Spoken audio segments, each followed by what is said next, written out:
Okay. I'd like to call to order this meeting of the Bethlehem IDA Governance Committee meeting. It is now 8:07, and my name is Victor Franco, Chair of the Governance Committee for the Bethlehem IDA. Just quickly go around for quick introductions, and then we'll determine the quorum. King Hope, committee member and board member. Alexis Carlin, Associate at Hedgeman Law Firm. Catherine Hedgeman, Executive Director and Agency Counsel. All right, so it's been established that we do have quorum, being 2 out of 3 committee members present, with the advanced Richard Cartlow. All right, so moving on, we got the approval of minutes. These minutes are from our February 4th Governance Committee meeting. Can I have entertain a motion to accept the minutes? Okay. We might have, do you want to table the minutes? Okay. Since he wasn't here. So. Yeah, sure. Okay. So entertain a motion to table. I move that. Okay, second, all those in favor of tabling to the next committee meeting? Aye. All right, any opposed, abstained? Motion to table passes. Next, we're going to go on to old business. So the financial assistance policy, again, this is something that, we discussed about at our last committee meeting, just in terms of, kind of reviewing everything, getting, kind of like the IDA ready should there be an application coming forward. I'd like to open the floor for any discussion, if any.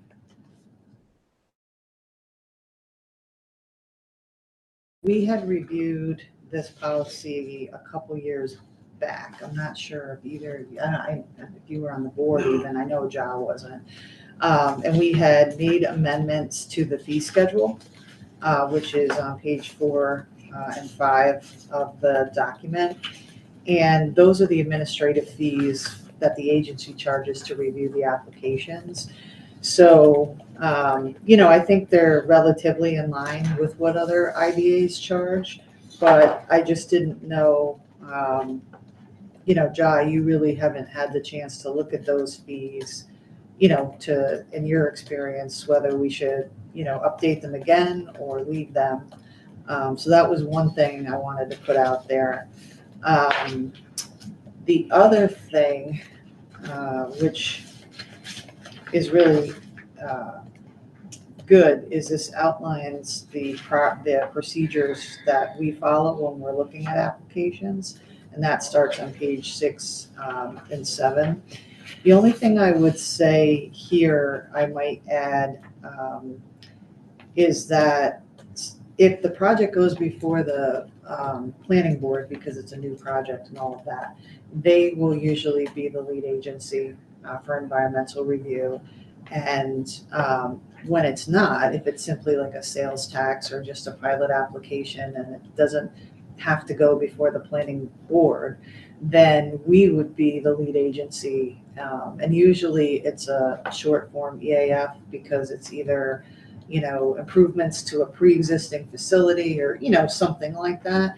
The only thing I would add here maybe is that when we are the lead agency, that we take into consideration the town's comprehensive plan, as one of the factors. So I would probably make an amendment to D3 that says completion of application and long-form environmental assessment, maybe putting in something between 3 and 4, or renumbering the paragraphs to add, consider the town's comprehensive plan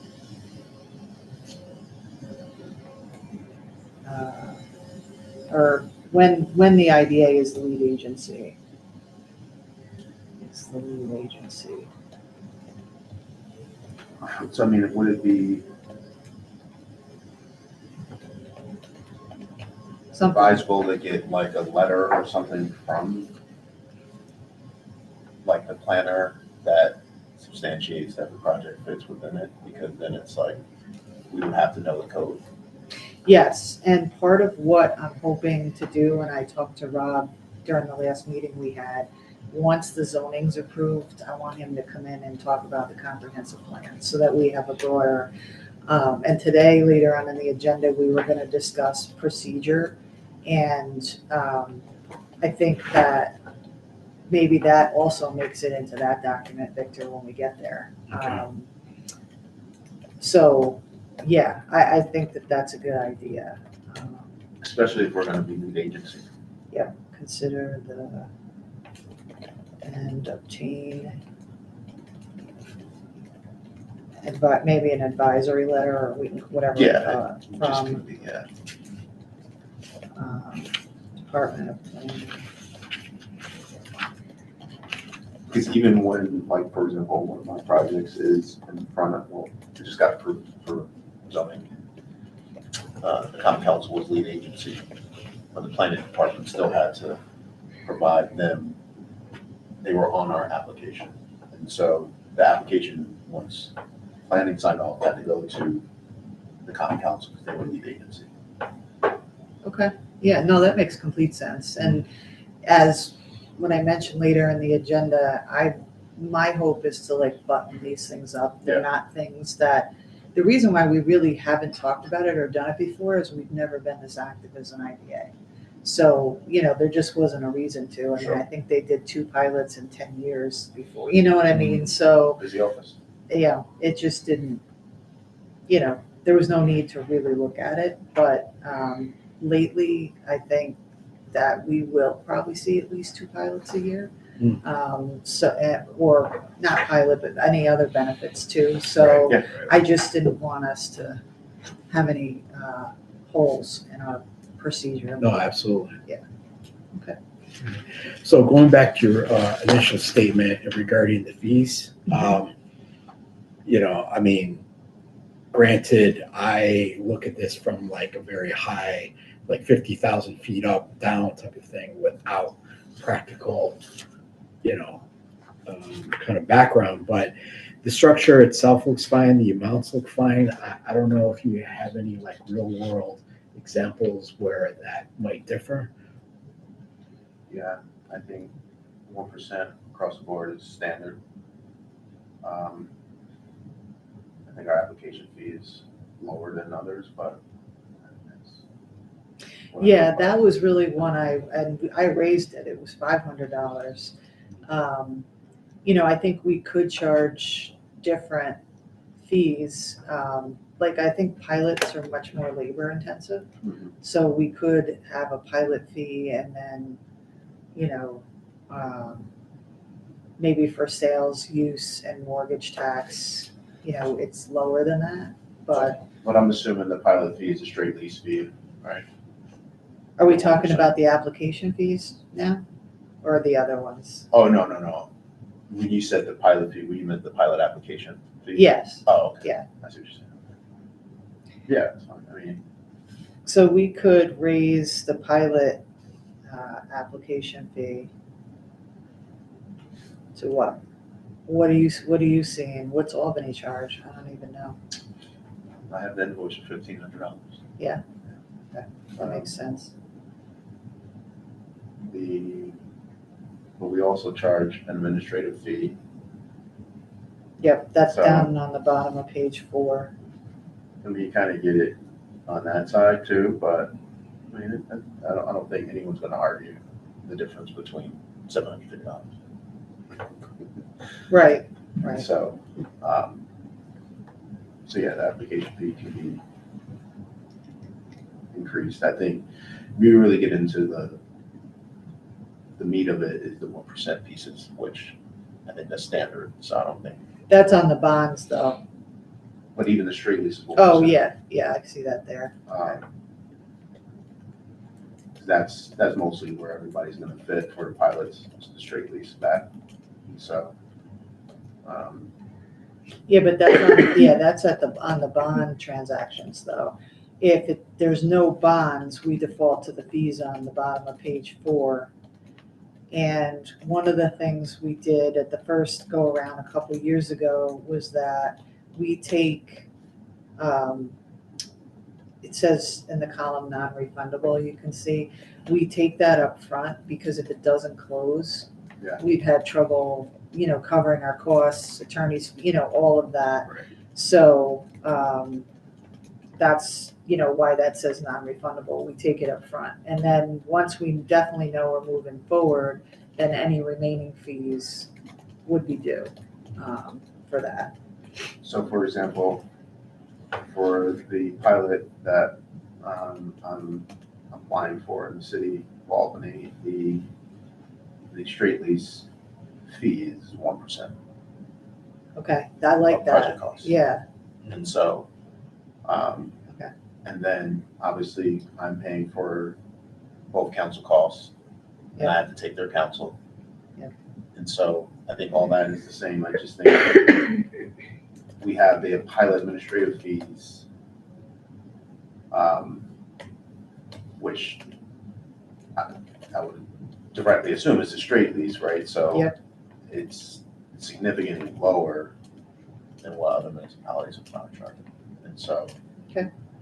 um, so we should amend, Because we have a range, we can just put the percentage there of the project cost, or if you wanted to do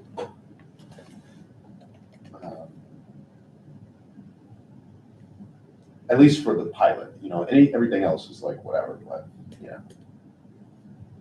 now, there's usually an annual fee too on the pilots for administration and stuff.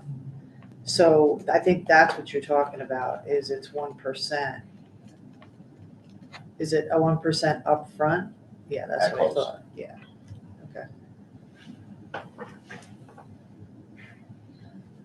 Yeah, I have the number sitting on my phone for the IDA.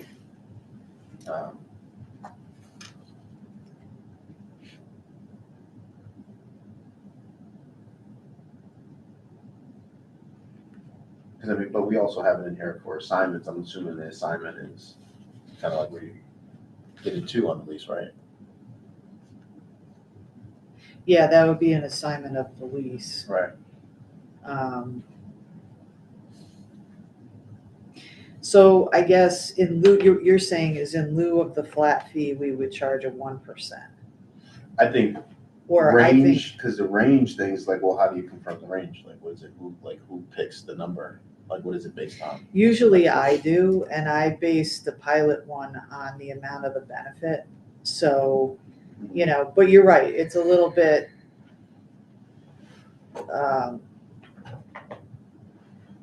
Because if it anybody, might be too discretionary. yeah, right? that's what I Yeah. mean, and it's, any investor will want to know at that exact. So I think if you do percent of project costs, or if you do, range of fee based upon project costs, if you do 0.5%. What I think we'd have to do there, though, is we wouldn't get that until closing, is we should have to collect fee up front, a flat fee, because otherwise we don't cover our costs if it doesn't close. So maybe we just, instead of using ranges, we go with a flat fee, like you've got to pay it, period, right? And I suppose you could credit it at closing, and do it that way. But I think between reviewing the application, working with the developer, having the meetings, there's an administrative time commitment to that. So we have to cover that no matter what. Yeah. So maybe we propose a change in that they're not ranges anymore. There's a flat fee. Yeah. And on the pilot, I would go up to 10,000, just based upon a few of the pilots that I've done so far. And like a PSEG pilot, that's what we did at 10. But even at 10,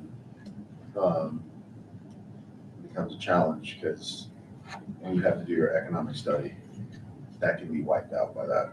And Well, so- we bill that separately. Well, that's not in here. Okay. So plus cost benefit study Yes. and legal fees. Yep. We gotta make that clear. Um,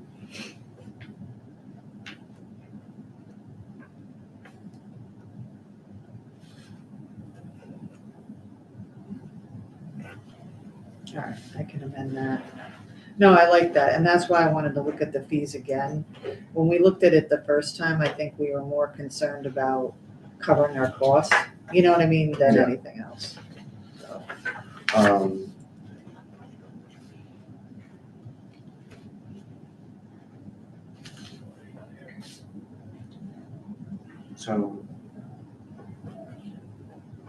So, and,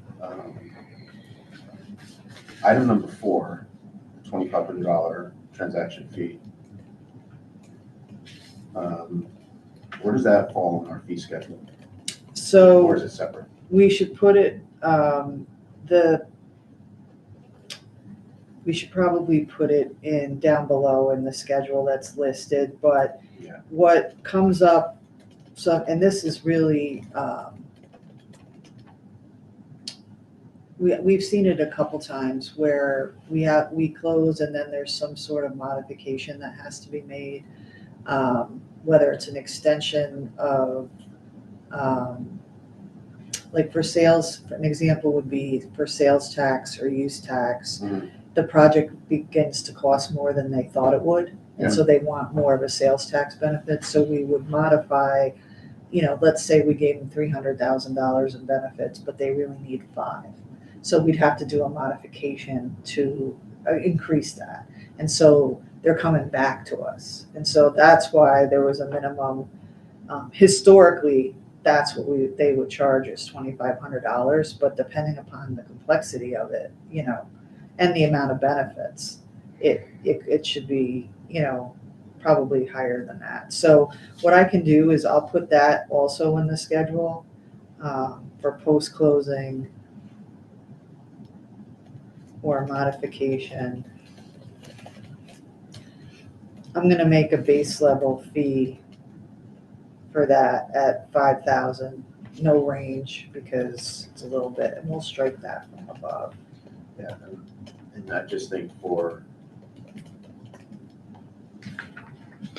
clarity, I think changing the fee schedule, so like item 5,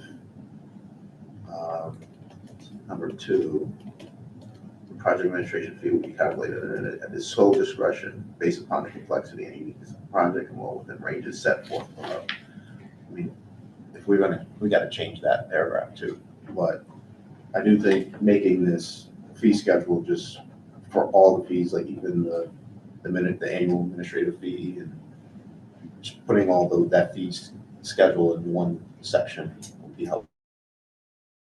It's just plain. If there's Yeah, I think, percentages buried just in this document. yeah, I think I would put, the project administration fee will be calculated by the agency in its sole discretion based upon the complexity and uniqueness of the project, period. We would strike and will be within the ranges set forth below.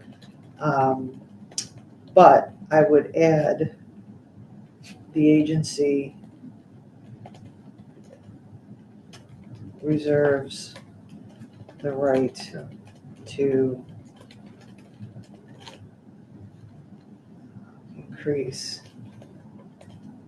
fees if necessary, or something like that. Because sometimes these projects can get away, like they're big and you're putting in a lot of time. So I'll redline this and send it to you. Okay. We'll look at it again, but no, great points. And then just, like I said, like a fixed box of scheduled fees, of all the fees. I'll move them all down. You have to move the, Yeah, I think they're fine. I think we just need to put them in the chart. You mean like for transparency Yeah, purposes? yeah. Okay. Yeah, I'm gonna make a note that once this is approved, I'd like to put a cover sheet on the application Yeah. and just so it's clear. Because usually if there's a call on it, I even have to go and look it up, like I have to pull this policy, but if it's clear on the website and transparent, then, you know.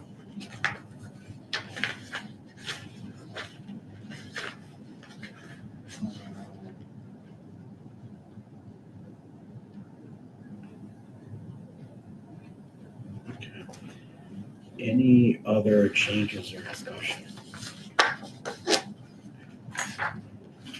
Only thought I had, in terms of the UTEP, and we may have covered this in previous meetings, but our scoring criteria for these projects, do we have like a score sheet? We do, but I didn't want to walk that on. Victor hadn't looked at it yet, No so problem. we literally, Alexis and I just finished it this week, so we will. We'll Okay. have it.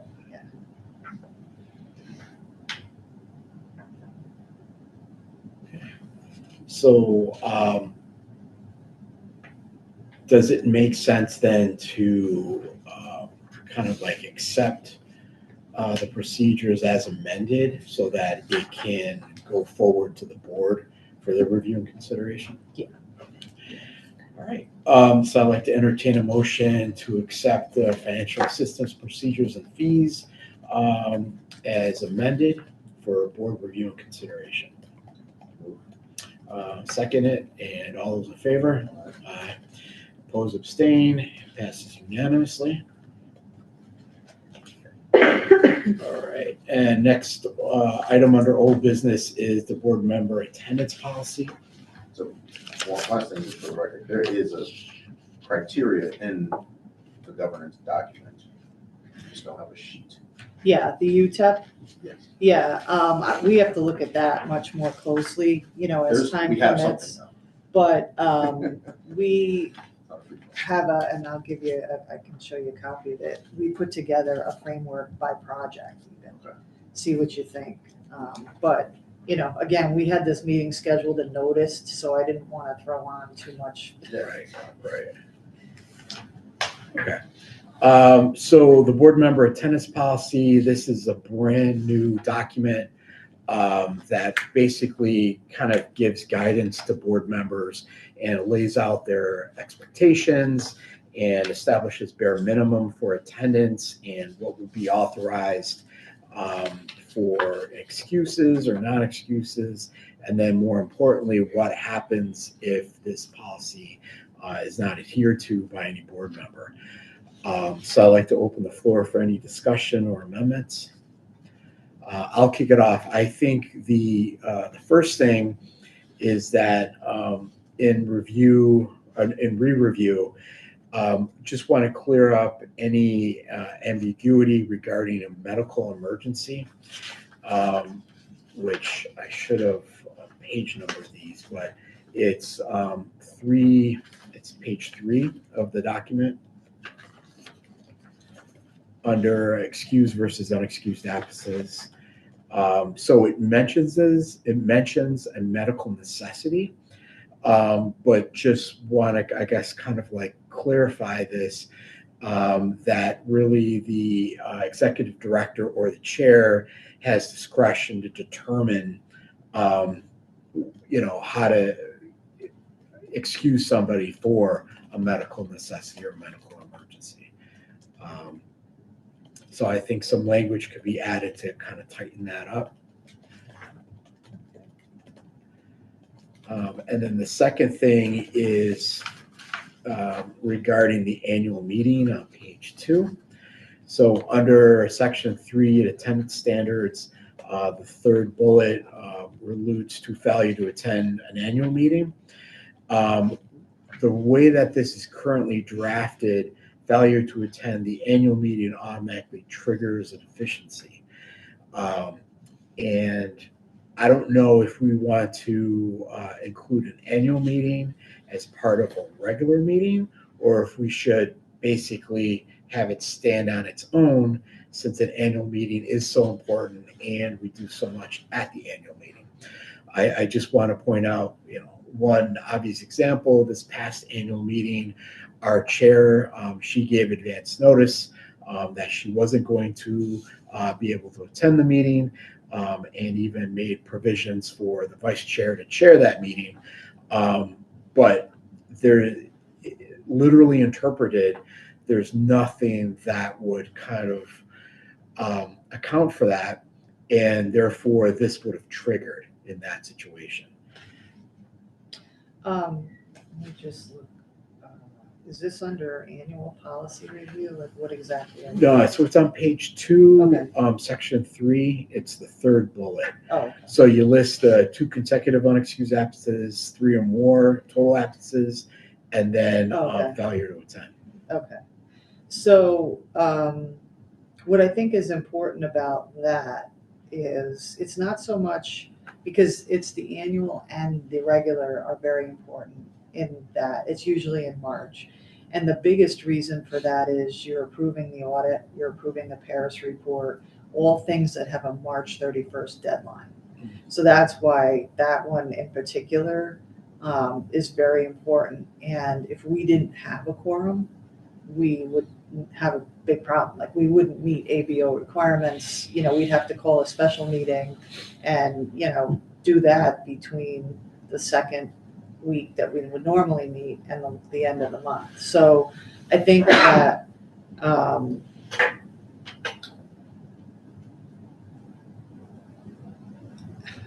have to work on some language, but I guess that's in my mind is like a mandatory meeting. And if you such excuses, like you might wake up sick, what I mean? Like it's a short notice thing. So I think that's okay. But once you start excusing people for other things, then someone could, I think it's not this IDA, but another happened where you had somebody wake up sick and it shot the quorum. And you don't really see that coming because it's, but that's the thing, you can't have more than 3 board members really, or 4 that aren't going to attend it. Right. You know what I mean? That's the only problem with it. So I don't know that we want to say failure to attend, but there has to be a way that we stress that it's mandatory unless there's some sort of emergency. Yeah, well, the March meeting really is where we do everything. So I would say we open the annual for like 15 minutes, right? And then we roll into the March meeting. So it is the same, like there's a lot going on there. So I think, that's,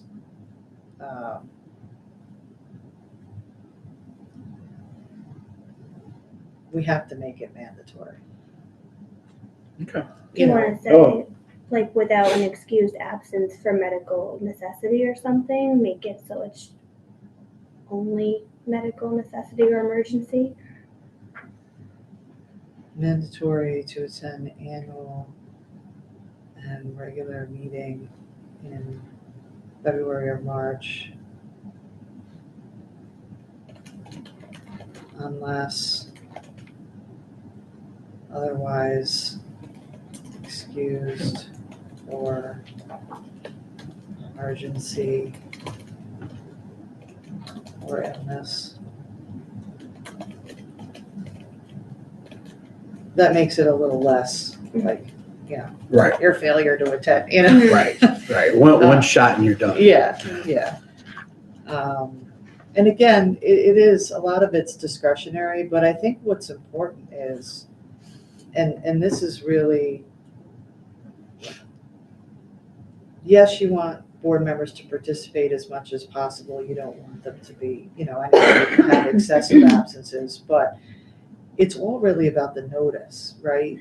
So we understand people have busy schedules, it's tough, but if you just tell us and we know we won't have a quorum, okay, then let's reschedule the meeting, right? Right. So I think that saying, we really need you to try to be at this one, and then saying something about notice, so that they work together is probably, I just did I'm looking up. So, the public officers law, under extraordinary circumstances, can allow someone to remotely vote if there's an in-person quorum. If the town has adopted, the municipality has adopted. Oh, okay, so it goes that way. I didn't realize that. Yeah, the remote policy, and then we would have to draft one. And usually the public, what they're referring to is state agencies. So there is because after COVID, they rolled back the ability to do it, and they made it so difficult to do it that you had to adopt a policy, the municipality had to have the policy first, and then we could adopt one. I'm not opposed to that, but it would be extraordinary circumstances, so unless you're sick, you couldn't use it if you wanted to call in and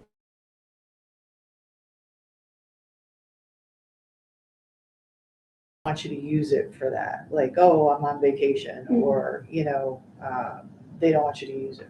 It's basically like I think at one point you were sick too, and you're like, I have such a bad fever, but I want to, that's the scenario where, I think we could adopt a policy and, allow it. So we should look at that. We could put that on for the next meeting or the meeting after. Because I guess, is it technically a remote policy if we have in-person quorum? It could be the policy, yeah. You would have to. That's what the law says. You have to have a quorum otherwise. Right. And you have to adopt a policy that You also outlines, have to. yeah.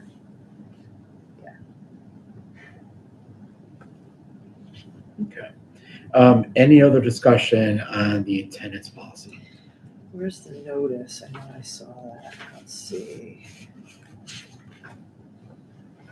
Oh, formal notice of deficiency.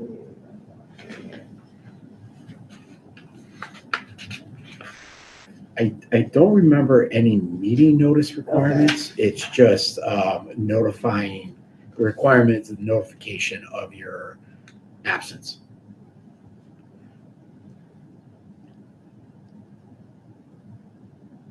Maybe in duty to attend and participate, we could put something in there.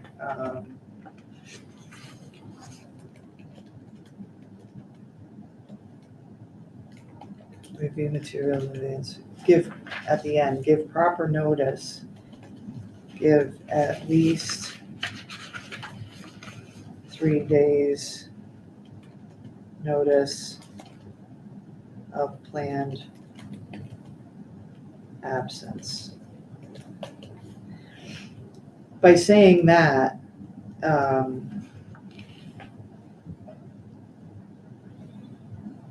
we'll encourage people to, get back to us, because we have to reschedule. And I also think that 3 days is fair in that, you should know, like, oh, like it's Friday the week before, oh, something came up on that. Right. So that's more of an encouragement statement, and please let us know any planned absences. So I think that's more of a directive than it is, a requirement per se, but. Yeah, and having that type of trigger and written down, Right. then this way you have something to point to. Because I've sent emails, since, I've been doing this, about 2 or 3 years, and very rarely does everyone respond for, yeah, I'll be there. Because I'll say, I want to make sure we have a quorum, just, Right. texts, whatever you want to do it, just let me know. Right. And sometimes I don't hear from board members at all. Yeah. So. Okay. All right, good. Any other discussion? Okay, so being that there's none, I'd like to entertain a motion to accept the attendance policy as amended to be sent to the board for their review and consideration. Second it, all those in favor? Aye, opposed, abstain. All right, passes, moves to the board as amended. Okay, update on the board member training. So far, we're doing extremely well in this area. I saw that. Yeah, so I'm encouraged. At the next board meeting, I'll give like a full update on terms of like stuff.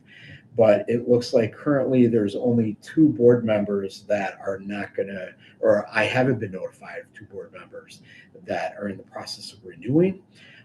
So that would kind of check off the box for the external training. I don't know, Kate, if you wanted to talk about anything for the internal training. We're coming together with the PowerPoint presentation that we're working on.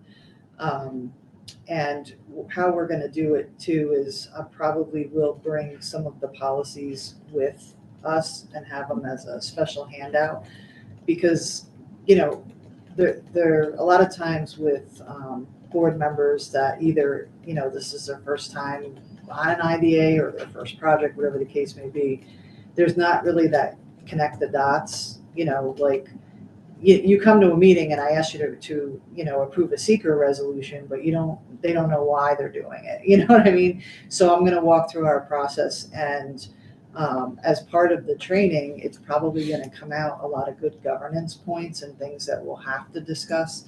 Part of it being a matrix that the board could use and when they're scoring, to approve something. What types of factors you consider when approving a project, all kinds of stuff. So I think it'll be a training, but it'll be interactive as well. Like, things that we might want to suggest, change, look at, because going back to my previous statement, none of this has really been looked at in a real long time. And we're going to be fairly active, and I just want to make sure that, even if we're working on something, we can say we're working on it. There's got to be the right policies and things together. Right. So I see almost an interactive part to the training as well, which I think is good. It's great because, that's how you get people really engaged, and then they're not dreading it the next time Right. it has to happen. And it's likely, I know everybody has their manual, but, I think until you really provide a time for that's specifically dedicated to this stuff to sit there and look at it, most of the board members might be like, oh, I didn't realize it said that. What does this Right. mean? Or whatever the case may be. So, hopefully it'll be a little bit of a working session too. Yeah, great. And when was the date for this again? I think it's June 10th. It's June 10th, yeah. Because we normally had a meeting scheduled for that day. So in lieu of the meeting, we were going to do it on the 10th.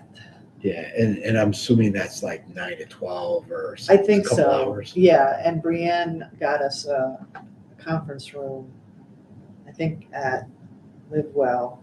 I'm not sure. I'd have to pull up her email, but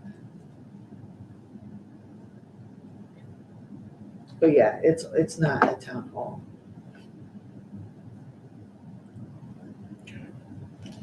All right, great. That sounds And when good. we reference training, are we referencing ABO ethics? I'm doing the whole shebang. You're doing it at this training? I'm going to go a little bit. I am trained to death, so I like with this board, I just forget what I did and didn't do. Because I have like an ethics one coming up for another board. Yeah. So with some of the ethics and They're unique to the. the public officers law and stuff, I'm going to touch on it. Yeah. But that's more, I think, commonly known than the project stuff. And I want to Yeah. make sure that we have, so it's going to be heavy project. Yeah, I'll mention those other things, but most board members know, if they've got a conflict and what they're supposed to do. Right. So I want to focus on project in particular. I think that's- So yeah, I don't want it to be too repetitive, Yeah. but I also think it's important that everyone understands that there's very few exceptions for executive session. We shouldn't be, if we're looking at a document in the meeting, like it has to be posted, like it has to be. And, there's been some pushback on that. I'm just like, that's not how I roll. So we're not doing that, so. Yeah, and I guess just for clarification, even though she's going to cover ABO topics, the ABO keeps a record of who's been trained and when. So it's really, that's why it's kind of like two separate slots, the ABO training and then the internal training. Right. And I guess where I'm just trying to make sure is, I want to make sure that I'm personally compliant, because I'm going through these different things. And I don't All you have to do, no matter what board you're on, is take it once within that, 3 years? 3 years. Yeah. So you would be set. There are some folks on the board that have been on a while, so they needed to re-up and, so. Yeah, and as long as it's not me. That's No, what I was trying to no, make I don't sure. think so. And hypothetically, let's say you take the ABO training even last year. Just shoot me the email that has the acknowledgement of that. And then I'll, check it off on the tracking sheet, and then you're good. For 2 years. Yeah, I know I just did ABO I know I did it for, I did it online for ESD. So, Right. I just need to forward that over. Yeah, if you don't mind, that'd be great. Yeah. Okay, beautiful. All right, moving on to new business. So the key takeaways from the annual board evaluation. So there were a couple of areas where we didn't score like perfectly on average. So let's see if I can find that calculation.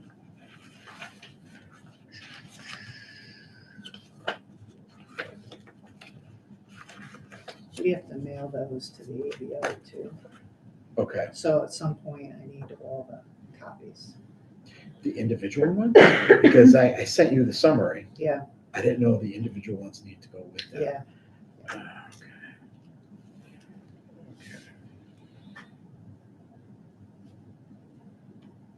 You need everyone's individual report, is Yeah. what you're saying. I have them too, so if that's Oh, you do? easier, Okay. Victor, I can send those to Kate. Yeah. Okay, and Yep. then if for some reason you're missing any, just let me know. Yeah, I don't think I am. I know I uploaded most of Bell's board too, so I think between the two places I'll find them.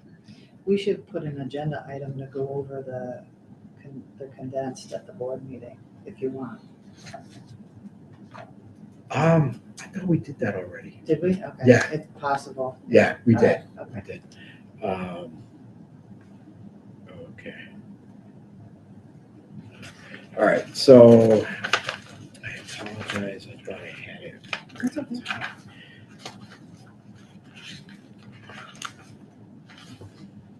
Okay. So like 3 areas. One, board members not have sufficient opportunity to research, discuss. That was like somewhat agree. Individual board members empowered to delay votes or defer agenda items. And then board has adopted policies and bylaws. So I think those are like kind of like the 3 areas. So they I think through the internal training, that might address some of the concerns where people felt like, they didn't have that flexibility, or they weren't given sufficient notice, or whatever the case might be. Excuse me. So I don't know if there's like any thoughts based off of that. Okay. Yeah.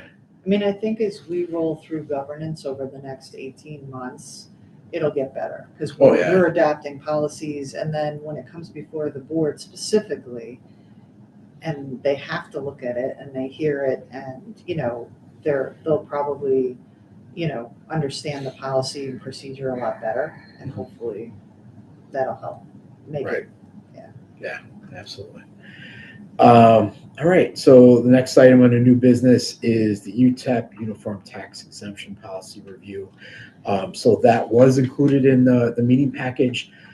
Really nothing to do for this meeting, but it's teeing it up for the next governance committee meeting so that this way people have adequate time to really review it, dig into it, and see if anything needs to be changed.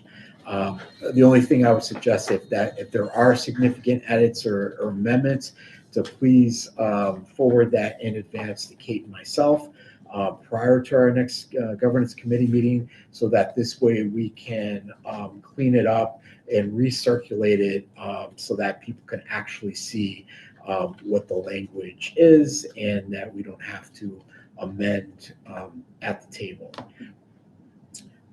And again, this is just for any significant edits. And then there are two new items on the agenda today, which is the procedure with procedures for coordination with taxing jurisdictions and special districts. This is a document that was circulated by our council prior to the meeting. Just something again to review over the next couple of months. Because this seems also to be very straightforward and pro forma, I know as chair, I'm comfortable in just forwarding it to the full board for their review and consideration. I really didn't see any edits other than maybe under section 3.1, definition of taxing jurisdictions. Basically adding the Ravenna, Queens, Selkirk School District, as well as the Guilderland School District, because technically the town of Bethlehem does go into those two school districts. Yeah, I think that would be a good addition. The main purpose of adopting this proposed policy is really to provide an opportunity for the special districts and other taxing jurisdictions to weigh in on, our pilot benefits and our sales tax, if they'd like. We are required by statute to notify the taxing districts of our public hearing and the pilot application, but I think this lays out a little bit better what the process is going to be, and the jurisdictions will be invited to take part in that process. And then hopefully if we can get to a point where they can support the application, we would then ask them for a letter of support. I mean, certainly we don't need consent to do a pilot or the sales tax, but it's nice to have the input and buy-in from as many districts as we possibly can. So it's not a consent document, it's rather just being inclusive, and if they can support it, providing a letter of support. Do you want to provide them a template? Oh, yes. I think I drafted one. Yeah. Yeah. Oh, yes. All right, beautiful. Any other further discussion? And thank you for the explanation. Yep. That was helpful. Okay, so being that there is none, I'd like to entertain a motion to pass this along to the full board for their review consideration as amended. Second, all those in favor say aye. Aye. Opposed, abstain. Motion passes to be sent to the full board. All right, and then just the last item, as discussed at this table right now, I did add for next time the remote meeting policy to be discussed. Okay, so with that, I'd like to open the floor for any other items or any other things we might have missed. All right, seeing that there's none, I'd like to entertain a motion to adjourn. Second, all those in favor? Aye. Abstain or opposed? Motion passes. We are now adjourned at 8:57 a.m. Thank you. So Alexis, we want to add the district policy to the agenda for the meeting next week? Sure. For the board meeting? Yes. Are we off? Oh, no.